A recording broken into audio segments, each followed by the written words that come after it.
Greetings. Once again, we're doing another tutorial video for one of the addendums. This one is in particular for the listing agreement. This discusses listing contracts in the state of Florida. So this is the modification to listing agreement. And you'll use this document whenever you are needing to make a modification when you take a listing for sale, for rent for an owner, and you're representing the sellers, and you need to make some changes to the terms of the original listing agreement. That's what this particular form is here. It's one page. It's fairly simple. We're going to go over a couple of things today that can be done in order to use this agreement. Whether you're canceling the listing agreement for whatever reason, you need to make changes to the terms, the termination date. You would use this form to do that. So let's get straight into the video, discuss a couple of ways to fill out this particular addendum and utilize it. So the first thing you're going to do is fill out the top, the owner, seller's name. Let's just say the owner today is Billy Bob. We're just going to put a name there as a placeholder. The broker, we'll use our company name. Use your company name accordingly. You could also put your name. That's how, if you've seen any of the other videos we've done, this is how we recommend that you put your name as far as broker. You list the company name, of course, the full company name, and then I always recommend you put your name there as well. Your name, we're using John Doe today, so John Doe as sales associate. So you put your name there, whatever it is, as sales associate, just to have your name on the contract somewhere. That's just my recommendation. But enough about that. The next part is you check what type of listing contract you have. So you just check whatever is according. I always recommend, and this is just my personal opinion and professional advice, you always work as an exclusive right of sale. Exclusive right of sale or exclusive right to lease. In my opinion, if you're taking a listing and you're not doing an exclusive right of sale or exclusive right to lease, you're kind of wasting your time.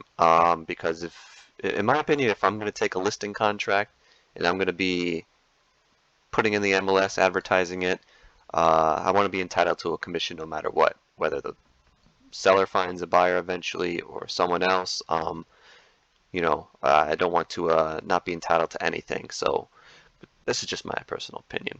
But we won't talk too much about that. This is not what this video is about. So let's just say we're doing an exclusive right of sale, but maybe it's a rental, exclusive right to lease. You just click the box accordingly. I never usually do exclusive brokerage listing agreement. It's always exclusive right of sale, exclusive right to lease. For the property address, 123 Happy Street. Just put the address there. Simple enough. So let's move on to the next thing. Let's talk about things that you'll be doing to change the terms of the listing agreement. Let's say you want to change the termination date. This is where you would put it here. You check mark this box. Termination date, let's say, at the day of creating this video, it's April 7th, 2022. Let's say your termination date in the original listing contract was, let's say it was May 1st. But now you want to change the termination date to, let's say, April 25th. You just change the date here. Whether it be you want to change the termination date to be sooner, a little bit later. You shouldn't have a contract that should last any longer than 1 year. If you're going to do the contract for longer than a year, you let that contract run its course, then sign another contract for another year. But let's say you have a 6-month contract and you want to extend it for another 2 months. This is where you'll change the termination date here. So that's simple enough, not too complicated. You just click this box, change the date. So enough with this. Let's delete that. Let's talk about some other things that could happen. The price and terms. You can use this form if you want to change the price. Let's say your original listing contract was for $500,000. Let's say now you want to change the terms to maybe $450,000. So you could type something here.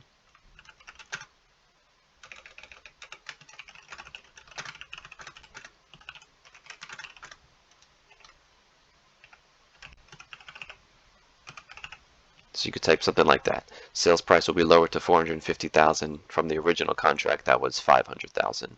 So this is what you would do to change the price and terms. There could be some other terms that you could type in there. That just really depends. I suggest discussing with your broker if you're going to be changing any other type of complicated terms and so forth before you do anything. You don't want to make it too complicated. Most of the time, this paragraph here is used to do simple things like change the sales price. Maybe you want to raise it up another 20,000, lower it 50,000, and you'd sign this form to get the consent from the owner. I know a lot of times changing the sales price, the original listing contract, you just have the owner's email address on there, and you could get consent from the email back and forth between the owner. But I guess the correct professional way to fill out this listing agreement, especially if it's going to be a dramatic drop in price, like maybe 50,000 more, should use this agreement here to drop the sales price to get consent from the sellers to do so. So this is mainly what this particular paragraph will be used for, this section, changing the price. So enough about that one. Let's move on to the next. The compensation. Maybe you're going to be changing the commission. Let's say maybe you had an original contract for let's say 6%, and maybe for whatever reason you're agreeing to, let's say, lower it. So let's say you're going to be lowering the commission from 6% to 5%. You'd fill that out here. Check mark this box. We're changing it to a 5% total commission, plus, if there's any transaction fees or anything else there. But let's just say for this particular example, we're lowering it to 5%. You change it here to 5%, or you're lowering it to 4%, whatever the case may be, or gross of the lease value, or another dollar amount. If it's a rental, you could say, whatever the rental amount is, maybe 50% of the gross lease value, or maybe it's a flat fee that you're working for, $2,000, and you're lowering it from maybe $3,000 to $2,000. So this is where you change the commission amount that you're going to be receiving, whether you're going to raise it or lower it. Maybe we're doing a listing for 30% of the gross lease, and you're changing it to 50%. You change it here by putting 50% of the gross lease, have everyone sign it, the commission amount is changed. So that's what this paragraph is used for. Next one, compensation is owed to broker if property is transferred within, this is the termination date, the days after the termination date. So let's say your contract expires on May 1st, and May 1st, 2022, and a buyer went to go see the property sometime in April of 2022. Now let's say the buyer didn't take action on the property in April when they saw the property, when it was under contract with you, and then they waited some time, maybe let's say it's now May 15th, several weeks have gone by, and you put in this particular, it could be in your listing contract or here, that you put in, let's say 90 days after the termination date. So let's say on May 15th, that buyer that saw the property in April, but the contract is up on May 1st, but that buyer was introduced to the property under the terms of your contract. Since you have this 90 days, within that 90-day window after May 1st, you're entitled to your commission because that buyer saw the property, before your contract expired, and then 90 days after the termination date, your commission is still due because that buyer was introduced to the listing when it was under the terms of your contract, and you're protected for 90 days after the termination date. They could even decide to take action in June. Since you have this 90 days, you're good for 90 days past May 1st if that's your termination date. So if you're changing the termination date, this is the paragraph you would do that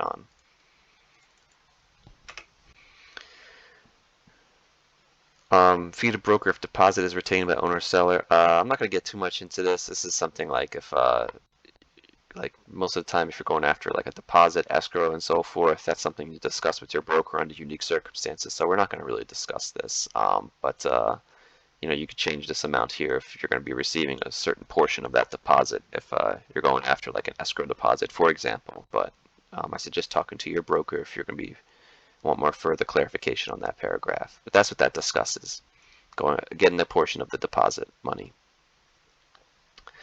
The leasing fee to broker, this deals with rentals. If you're doing a rental and so forth, how much of the commission, this can kind of be discussed and covered in this particular paragraph up here versus compensation to broker, but you could fill it out here as well. Now, there could be the cancellation fee here, and this is probably another important thing of the video, is talking about canceling your listing contract. There is times where you'll take a listing and then some time goes by, maybe the owner, for whatever reason, maybe there's a family emergency, maybe they just don't want to sell no more and they decided to stay there and live at the whatever the reason is. There could be a variety of reasons for why an owner wants to now cancel their listing with you. My professional advice and opinion is, if an owner or seller wants to cancel the listing, don't hold the listing hostage and keep it on the market. Like, I just don't encourage that type of business practice. If they want out of the contract, I always recommend just releasing them out of the contract. Now, you should put in your contract some type of conditional termination, like a cancellation fee, because you invested your time and sometimes money. Time is money into creating the listing and advertising it. So if they're going to cancel the listing on you after a month or two or 4 months later, you should be compensated in some way for the time that you spent and wasted on the listing if they're going to be requesting to get out. And usually in such circumstances, they'll pay the cancellation fee for you to release the contract and understand that, you've invested your time and money into advertising the listing. You should be compensated in some way if you're going to release the cancellation. So you can check mark this in the cancellation fee. Sometimes in your contract, your listing contract, you'll have an amount written in there, but if you're changing it, you could put it here. And then these next two paragraphs is, you could read them here. Broker hereby agrees to conditionally terminate the agreement. Owner and seller will reimburse broker for all direct expenses incurred in marketing the property and pay the agreed upon cancellation fee. That's usually in your listing contract, and if it's not, you could put it in here. Let's say the cancellation fee is, $500. Could be more, could be less. You could ask for $5,000, $200, $1,000, whatever it is.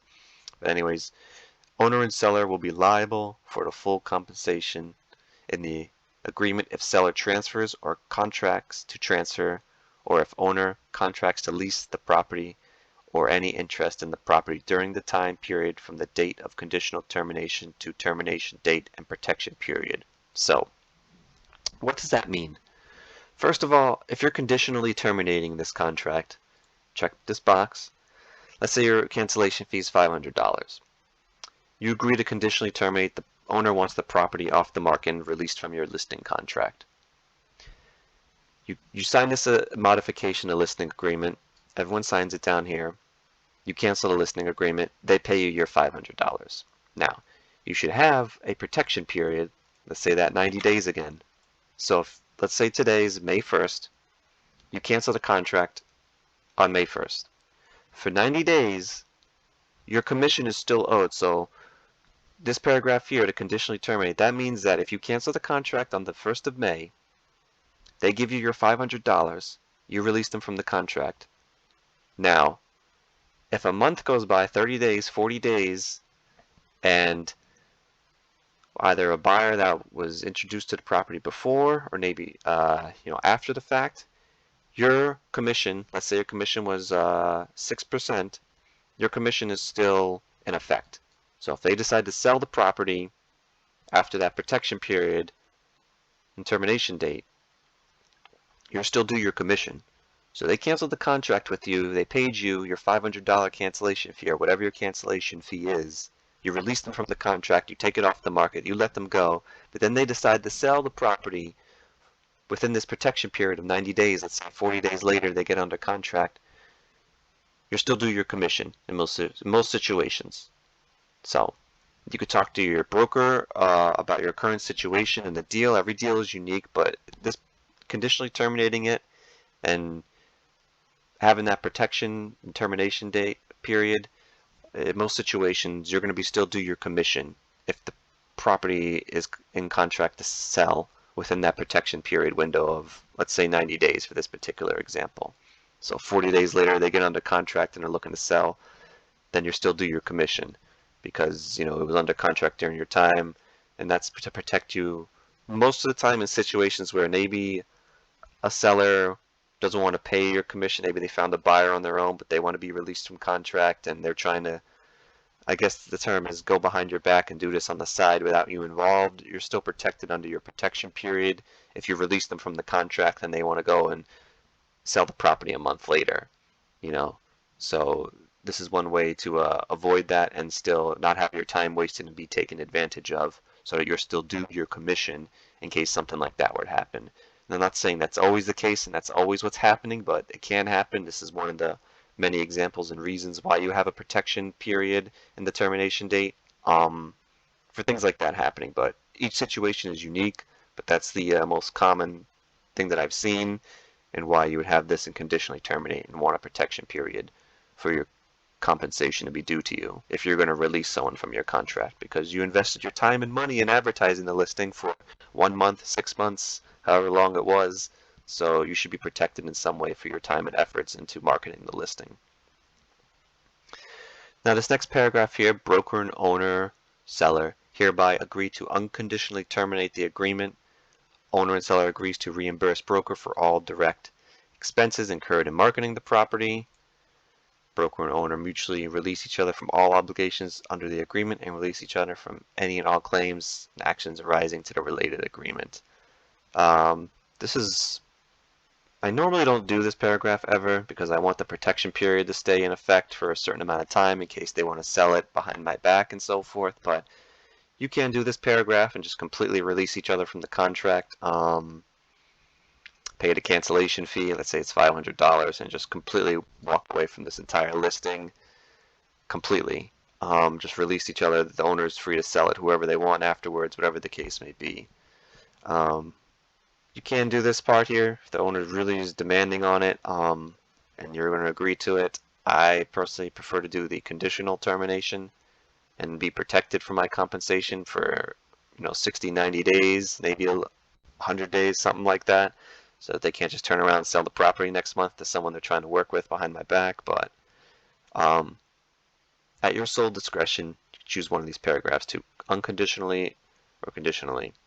You could talk to your broker about further information for that, but the limited advice and professional opinion I'll give you here in this video is what I've just discussed concerning these two things. I prefer this particular paragraph we have checkmarked, but depending on the situation, you may go with the next paragraph down here and completely release each other from the contract and just pay a cancellation fee, or not get a cancellation fee at all. I've seen that happen as well, where you just cancel it for no money. I don't recommend it, but it's at your sole discretion in how you're going to cancel the agreement and the relationship you have with your clients. So the last thing here is the other paragraph. This is if something else unique that you're doing here. I'm not really going to discuss this or any specific situations. This is something that you would need to discuss with your broker, or mainly with your broker and so forth. If you're a part of our brokerage, I could, you could give me a call and I could give you advice on this, on whatever situation you have and what you're doing. If you're not a part of our brokerage, then I'd just suggest talking to your broker about this. So I'm not going to discuss about other specific examples and unique things and terms that you could put in here. That's something that's just each situation is unique. So that's pretty much the end of this video from here. The only thing here to do is just have all the sellers sign it, date it, you sign it, date it, put the date here of when everything's returned to everyone, get a copy. I usually do everything by email these days. Maybe you're doing a personal delivery, a fax, or by personal mail. Choose which one's according to what you're doing, but that's pretty much it. Just signing and dating it and putting the date down here. Other than that, this is the modification to the listing agreement. I discussed pretty much all these paragraphs here. I hope this video was helpful as far as modifying your listing agreements and some of the terms here and how to change certain things. And that's pretty much it for this particular addendum. Short, 1 page, fairly simple, but there's a couple of things that can be elaborated on as we discussed in this video to help you understand it better. And if you have any questions, write something in the comments below. I'll get back to them if I can, or ask your broker and so forth. And we'll see you in the next video. I'll see what next contract we could work on and discuss and do a tutorial for. Thank you, and see you then.